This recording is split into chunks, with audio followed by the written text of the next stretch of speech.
What is up, guys? I crave a spilt milk here. It's been about a couple of weeks after the final race at Abu Dhabi. I'm now going to do my 2021 final report for the season. So basically, I'm going to put all the 20 full-time drivers. Unfortunately, I'm not going to do Kubica. He only had two races, so it wouldn't be very fair for me to pass judgment on him. So here we go. As you can see, it's end of the season. I've got my Christmas jumper on, feeling a bit festive. So here's my Christmas present to you all. So a bit of no surprise who's going to be at number 20 this season. It's going to be Nikita Mazapin. He's finished 21st in the standings. I know. He's finished behind Kubica. Best finisher 14th in Azerbaijan. He's still going to be at Haas next season, and compared to my summer report, the half term video, he's a non-mover, so still at number 20. I mean, easily the worst driver on the grid. Won't waste too much time on this guy. He's only here because his daddy's paying the bills. Kubica got 14th too, and Kubica's next best result was 15th, and Mazepin's was 17th, and this is why Kubica's finished ahead of Mazepin.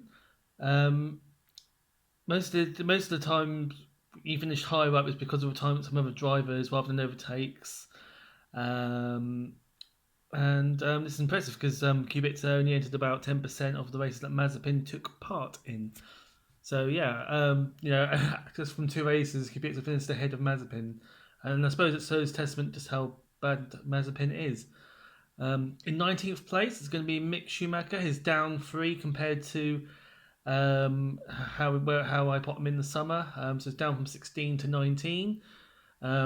He's finished 19th in the standings, so at least he finished ahead of Kubica with a best finish of 12th in Hungary, and he will remain at Haas next season as well.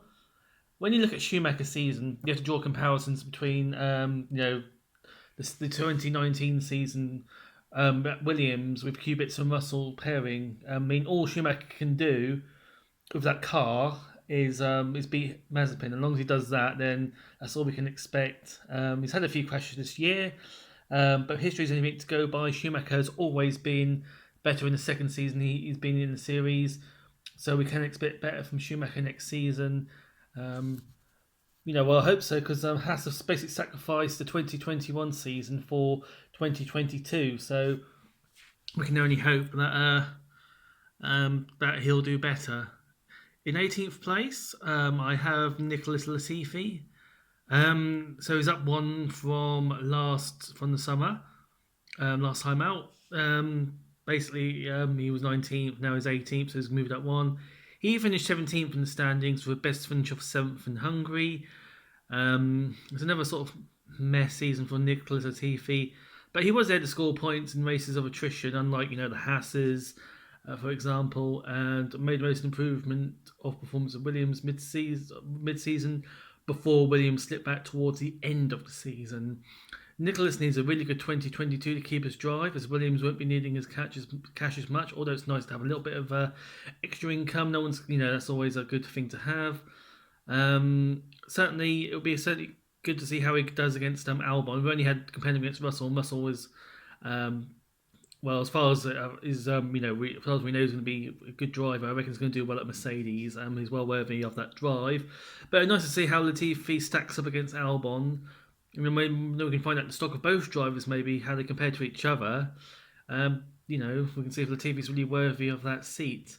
Coming up again to number 17, I've got Antonio Giovanazzi, up 1, like Latifi is up 1, was 18 last time out, is 17 this season. Giovanazzi finished 18th in the standings with a best finish of 9th in Saudi Arabia. The next season is going to be not in Formula 1, it's going to be in Formula E with the Penske racing team. I will say, though, it's a shame that Antonio won't be on the F1 grid in 2022. But the writing was on the wall when Ferrari chose Sainz to replace Vettel for 2021 instead of choosing one of the academy drivers like Giovanazzi. And you would say Giovanazzi would be the best placed Ferrari academy driver at the time.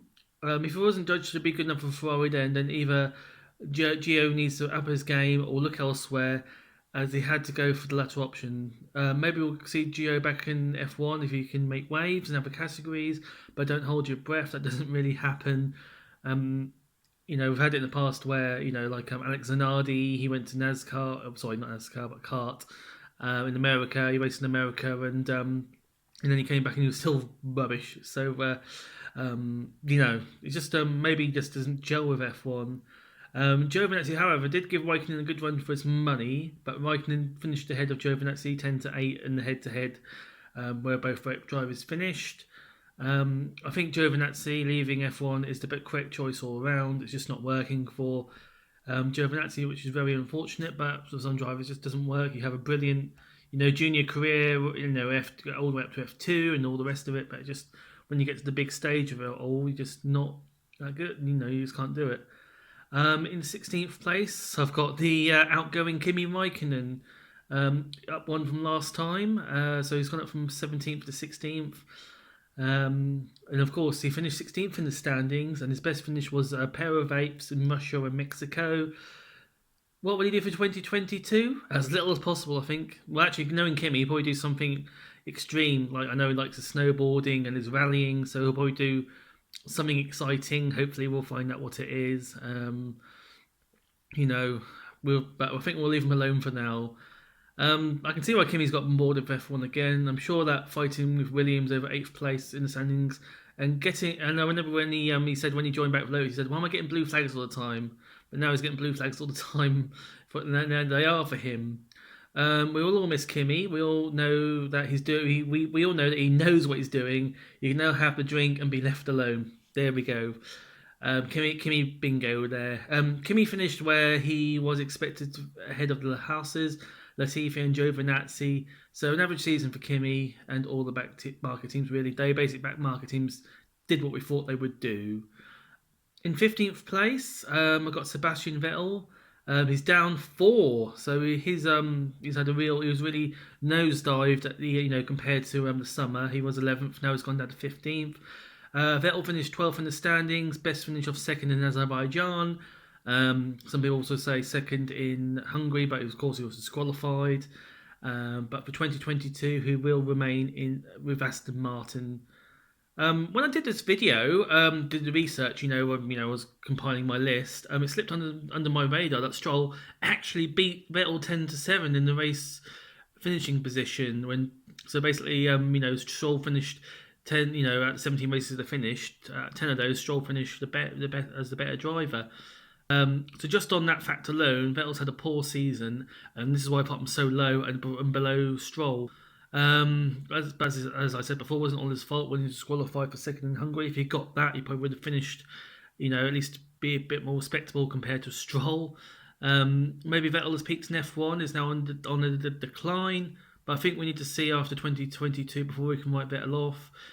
Vettel struggled to get to grips with the car for the first few rounds, but has got some results and did finish where we expect him to finish in the standings, ahead of all the back markers, but behind the other midfield warriors, but definitely ahead of Stroll and another midfield driver. He finished ahead of Sonoda. For Vettel, to move up my ranking, he needs to at least beat Stroll and finish ahead of another midfielder, midfield warrior to go. This is Sebastian Vettel. We expect more from him. In 14th place, I've got Vettel's teammate Lance Stroll. He finished 13th in the standing, best finish of the season, 6th in Qatar. And he's moved up one compared to basically, Vettel made way so that way Lance Stroll can move up one, up my standings. After a coming of age season in 2020, where Stroll got pole position and got some really good results, I was hoping Stroll would shake off his pay driver tag for once and for all and continue consolidate it with a strong 2021, but has been disappointing. Has been fairly anonymous, really. But, he's finished ahead of Vettel. He'd be very pleased with that. I mean, anyone would be pleased with that. I mean, if you beat Vettel, that's like more embarrassing for Vettel than if anything. But, yeah, that'll certainly give him a jab in the arm, sort of like a shot in the arm to go, to inspire him. But yeah, as I said before, Stroll did beat Vettel 10 times out of the 17 races they both were classified. And this is the only reason why I put Stroll ahead of Vettel, because Stroll did more of the car, did more of the machinery. They both had the same machinery, but not Stroll did more with it. Overall, so it's disappointing 2021, not just for Stroll but for the whole team. Vettel didn't have the best season, and they're hoping to come. I'm sure they'll be hoping to come back stronger for 2022, and so on and so forth. In 13th place, I've got everyone's favourite Japanese driver Yuki Sonoda. He finished 14th in the standings, best finish in the last race in Abu Dhabi, where he finished 4th. He's staying at AlphaTauri this season, and he's moved up one in my rankings. I don't know why Yuki said he was surprised he's kept on by AlphaTauri. But yeah, I suppose it is. It's a mean feat when you've got Kvyat and Albon, that another drivers that Red Bull can choose. But yeah, I think he does need another season. You need. Every rookie needs to say. Need to. I think you have a couple of seasons with a team to get to really grips with the car, and if you're just not getting to grips with the car. But I know some teams make knee-jerk decisions because they have to, because they need to be competitive. There have been flashes of speed from Yuki, but lots of mistakes peppered in. And Yuki has been very much put in the shade by his teammate Gasly, so I think he needs to be more in terms of Gasly to start off with. As I said before, Red Bull's got other talent coming through. They've also got Albon on the books and some other drivers as well. So yeah, Yuki needs a better 2022. You'll bet you're all wondering where this guy's going to come out, but in 12th place, I finally put George Russell. He's finished 15th in the standings. Of course, that fantastic second in Belgium. And for 2022, he'll be a Mercedes, and he's moved up. He was 13th on my chart last year. Well, not last year, in the summer, but now he's moved up to 12th. It's been another solid season for Russell, generally outperforming the car and started to become a fixture in qualifying free. But the machinery let him down, and he slipped back during races. But of course, I'm pleased he's got his result. He's got the reward in Belgium, where he put the work in on the Saturday, and it was not in vain. Russell did fade away for the last few rounds. Maybe he's already thinking about 2022. I'm excited to see how George will do against Hamilton and Mercedes. I'm sure he'll want a good season, and he'll be more like Rosberg it was compared to Bottas. It'd be more like Rosberg than Bottas to Lewis Hamilton. The key for 2022 is we will see George's racecraft. Now he has a car that can defend his position with and not fall back down the pack during the race after an exceptional qualifying. So it's we really see what George is made from, and is he just hype, or is he just like actual talent there? Okay, so number 11, we're moving. Just missing out in the top 10. I've got Daniel Ricciardo of McLaren. He finished 8th in the standings.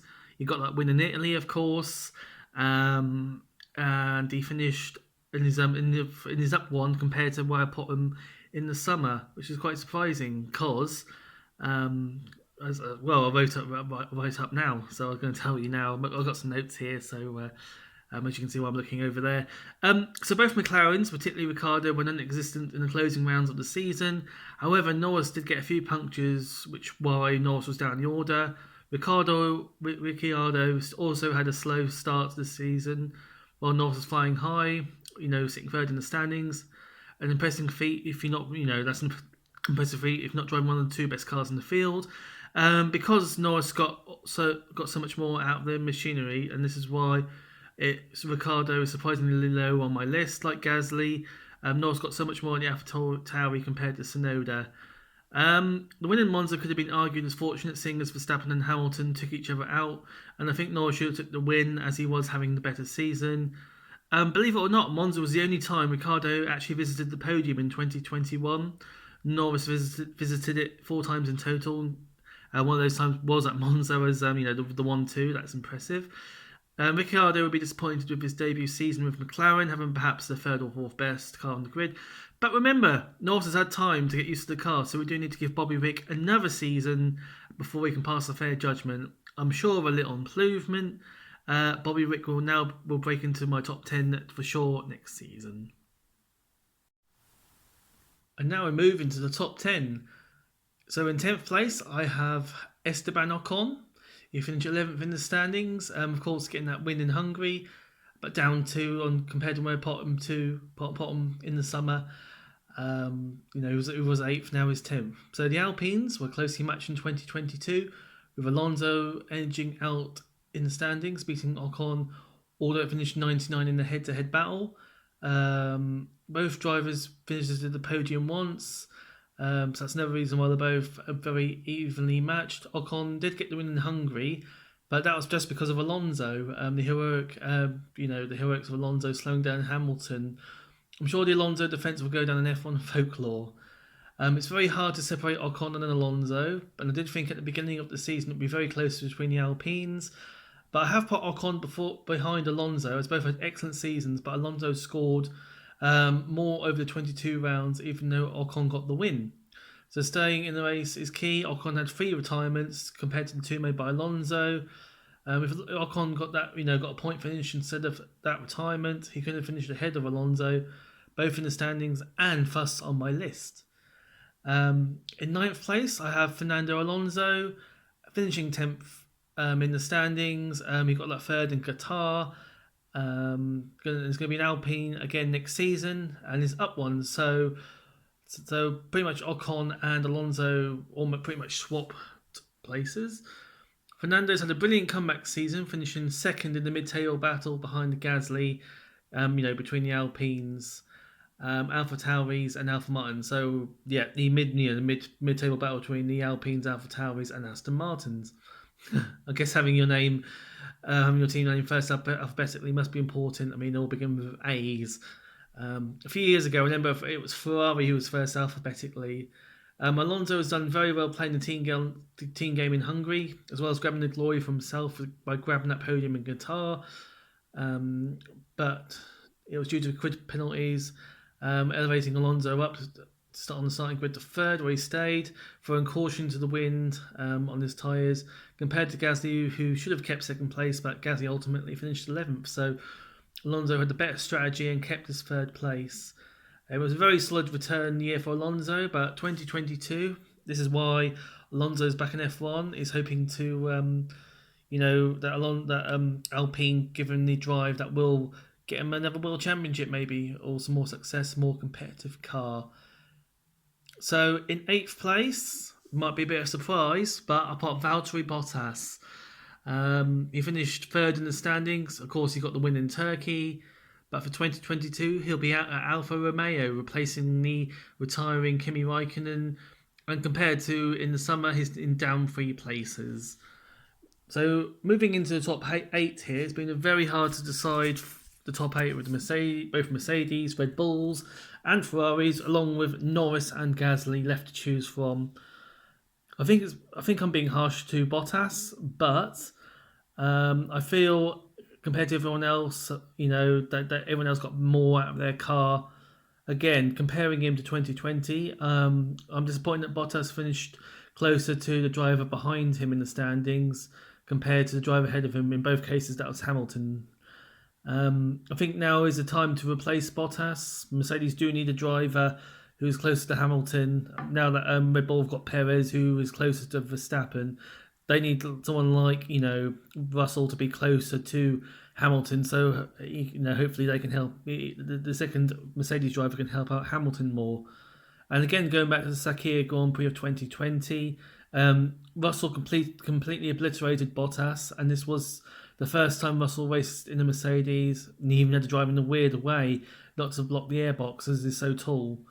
I suppose Mercedes saw what was going on with Gasly and Albon just failing at Red Bull, and because they were not ready for the Red Bull seat just yet, but Russell grabbed that opportunity, wrung it by the neck, and obliterated any excuses or doubt as to why he shouldn't have the seat, especially with Verstappen winning the title this season. Of course, Hamilton needs some backup.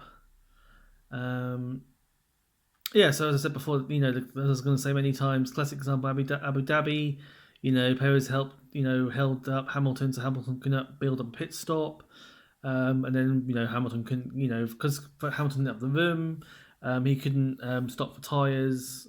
Even though, but if he did pull a bit more of a gap, he could have stopped ties, and the result might be the same. Hamilton would have won and won the world title. But there you go. So yeah, that's so. That's why if instead of Bottas had Russell in the car, maybe Russell might have been able to help Hamilton more. But Russell might have been able to hold up Verstappen, for example. Um, yeah. So Verstappen. What I'm saying is that Bottas was not close enough to Hamilton to cause problems for Verstappen, and Russell was probably the solution. Um, yes, Bottas finished third ahead of Perez, and was half the combo that's seen Mercedes, win the constructors' championship for every season he's been at the team. But I reckon his time is up. And Mercedes need a sort of teammate to if they want to win the constructors again. I think they're going to need. The time is now. They're going to need a more solid backup driver. The writing's on the wall, especially with the Sakir Grand Prix. Good one example of that. With Russell obliterating Bottas. I just hope that Bottas has a good recovery. 2022 at Alfa Romeo, and be able to show the world why he got the Mercedes drive in the first place. In seventh place, I've got Charles Leclerc, a Ferrari, top best finish of the year, a second in Great Britain. Will be still remaining at Ferrari for 2022, and a non-mover compared to the summer. Now, I do not understand this, but Leclerc soundly finished. Beat Sainz 14-6 out of 20 races. Both cars finished, but Sainz finished ahead of Leclerc in the standings. I've got a reason for this. Maybe Sainz finished every race with no retirements. I mean, Leclerc had two. He didn't make the mistake at Monaco, and he was meleeed out at the Hungaroring. Leclerc only finished once on the podium at Silverstone. Sainz got 4 podiums. That might be the reason, and it does go to show why it's worth going for the podium, sometimes risking it all, as the reward is huge. I suppose you got to see it as if all season you're finishing 9th and 10th. If Leclerc finishes 9th and Sainz finished 10th, for most of the season, and then there's a few races, where you finish higher. I mean, if you finish 9th or 10th, you're only getting one more point advantage over the other person. However, if, say for example, 5 times over the season, Sainz finishes 3rd, getting 15 points, and Leclerc finishes 5th, for example, getting 10 points. So the advantage gained over 5 races is effectively wiped out in one. And this is the story of how Sainz very narrowly beat Leclerc. Definitely the Ferrari duo were the closest matched teammates in 2021, narrowly beating the Alpines and then perhaps the Astons and the McLarens. I do know that Leclerc got 2 poles compared to Sainz getting none, but you need to convert those poles into the result, and it certainly didn't happen in Monaco. But you can say that Leclerc did get solid 4th, which is what you can expect in Azerbaijan when you got the pole there. Although some would say he should have got the podium with Verstappen, Hamilton, and Bottas all running into trouble. It should have been a straight fight between Perez, the Ferraris, and the McLarens for the top places, which it was, save for a really good day for Vettel and Gasly. I'll come on to Gasly a bit later. On paper, Leclerc should have got a second podium to go. The one he got at Silverstone, he couldn't have finished ahead of Sainz in Norris in the standings if he did better at Azerbaijan. Claiming the best position behind the top, the top 4 as well in the process. I think what hurt most for Leclerc is that he certainly had the measure of Sainz, but Sainz really doubled down on the days that he was the better Ferrari driver, and could get the better result. In 6th place, I've got Pierre Gasly, who the AlphaTauri driver, finishing 9th in the standings, best result all year. That third in Azerbaijan. He's a non-mover compared to Putnam in the summer, and in 2022 he'll be at AlphaTauri again. We're into the top 6 now, and it's getting really tough. All the drivers from here on in had a really good season, even better seasons. But the 5 above Gasly had an even better season compared to Gasly. Gasly comprehensively beat Sonoda in head-to-head, as well as the Alpines and the Astons, with Gasly scoring over 100 points in an Alpha Tauri. A good return for both driver and car, and it's certainly given the Red Bull family a real headache, as he was certainly ready for the Red Bull drive. Gasly is definitely more ready for competitive car, as Gasly was close to beating Ricardo and only finished 5 points behind him in the end. I'm sure Ricardo would have liked a bigger cushion between him and Gasly in the standings. I'm sure the Red Bull family would have been pleased with second place in Azerbaijan, a 1-2 for the Red Bull family. Let's not forget Gasly deservedly won a race in 2020, and if Ricardo does not improve, maybe Gasly would find himself in that McLaren to replace him. Gasly just needs to keep on doing what he's doing, and he'll be well placed for it if it all opens up at a higher team. Or perhaps the AlphaTauri can really embarrass the Red Bull team and, perhaps do better than they did. I know it's Red Bull now refer to AlphaTauri as their sister team rather than the junior team, and perhaps Gasly is the reason for that. In fifth place, I have Carlos Sainz, who finished fifth in the standings, best of the rest, outside the top two teams. Best result of the season, a second in Monaco. We'll say with Ferrari next season, and he's moved up 3 in my rankings by virtue of scoring best of the rest place. He's got to finish high up, in my ratings. Carlos has had a brilliant first seasons with Ferrari and certainly established himself in the team, even scoring more points compared to Leclerc. And I would say Carlos, out of all the drivers who were new to their team in 2021, he was a driver who got to grips with his new machinery the best, and is certainly making Red Bull look silly for letting him go. But then again, who would choose Sainz over Verstappen? It's one of those annoying things for Sainz. Sainz is amazing, but Verstappen is once in a generation star. I suppose it can be argued the Red Driver program did work by producing Ricardo, Verstappen, Sainz, and you can also count Gasly on that list as well. Sainz continued with his good work for McLaren, finishing best of the rest behind the top two teams, capitalising on the two sixth places in the standings he scored from both his seasons at McLaren. I would love to see Gasly and Sainz in the same machinery, as I would be interested to find out who is the better driver out of the two, and if the Red Bull family were right for keeping Gasly over Sainz. But Sainz has done really well after being dumped by Red Bull at Renault, really showing his talent without being overshadowed compared to Verstappen. Sainz had better be careful, as it could be him that Ferrari concentrate on if Ferrari reduce the car in 2022. That could win the championship. In fourth place, a bit of a fall of grace, I've got Lando Norris. Finished 6th in the standings, got the second place in Italy, could have won in Russia as well. For 2022 is McLaren, and he was my number 1 last time around, but number 4 this time. It was tough to choose between Perez, Sainz, and Norris for 4th place, but Perez's better end of the season edged it for me, and that's why he got that's why he finished higher up. Perez might have got 3rd, he might not have done, but we'll find out in a moment. Norris had a fantastic start to the season, being 3rd at the halfway point and leaving Ricardo without a trace, having a brilliant fight with Perez and Bottas for 3rd in the championship. It's a shame that since he was leading in Russia, it's all gone downhill for Norris, but some of this was not his fault, with punctures in a few races meaning he had to settle for a lower points finish. It seemed Ricardo was struggling after Russia too, so it must have been the car wasn't being developed, or Norris took too much out of the car earlier in the season, perhaps wearing out the car. I would have loved to see Norris duking out with Bottas and Perez throughout the whole season, but in the end he's overcome. He's even beaten by Sainz, and not only narrowly saw off Leclerc to prevent further embarrassment.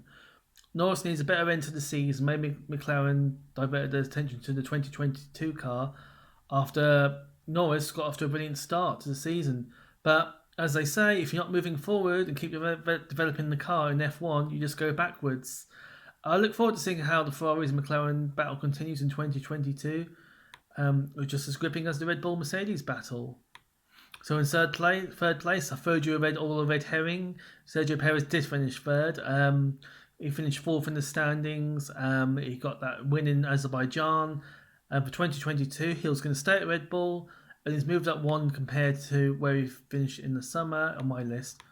Don't let Sergio finishing Bottas in the standings fool you. He often sacrificed his own race to help Verstappen win the title and his team, which is exactly the job Red Bull gave him when they gave him the drive, and that plan did work. And of course, the best example being at Abu Dhabi, where because Sergio's held up Lewis, he couldn't build the gap, and then without that gap, Lewis couldn't stop. Verstappen could put on fresh rubber, and the rest is history. Perez is always well known to look after his tyres, so he stayed out longer than Lewis and holds up Lewis whenever he comes out the pit stop. Perez should be aiming for at least third in the standings, but will face stiff competition from Russell and resurgent McLarens and Ferraris. So into the top two now. I think it's pretty obvious who I'm going to pick for the win. So I'm just going to go ahead and say it. It's in second place. I've got Lewis Hamilton, who finished second in the standings with 8 wins, and will be at Mercedes next season. And he's up one from where I put him in the summer with displacing Norris. Between Max and Lewis, Max, I would say, was the better driver. Bless me. Lewis wasn't the coolest cucumber this season, and I feel he was more to blame for the clashes at Silverstone and Monza.